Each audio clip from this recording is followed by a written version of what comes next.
In today's video, I'll show you how to create a meeting invitation in Calendly. Most of the time, Calendly works the other way around. You send someone a link and they pick a slot. But sometimes you already know who you're meeting and when, and you just want to set it up for them directly. That's what this does. Let's jump in. Here's my dashboard with my event types.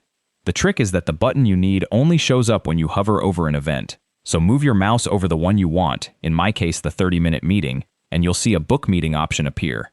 Click it. This opens a booking form, the same one your invitee would normally fill in, except you're filling it in for them. Start on the right by picking a day. I'll take Tuesday the 21st.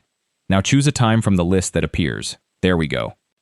Over on the left is everything about the meeting. Because this event is a phone call, Calendly asks who's calling who. I'll leave it as the host calling the invitee and drop in their phone number. Then the two that matter most, down under invitee details. Their name and their email. This is who the invitation actually goes to, so double-check the email. A typo here and your invite sails off into nowhere. And that's the whole invitation built. One thing worth knowing before you send. The moment you click Book Meeting, Calendly emails a calendar invite straight to that person and it lands on your calendar too. It's not a draft, it goes out immediately. So make sure the details are right, then click Book Meeting to send it.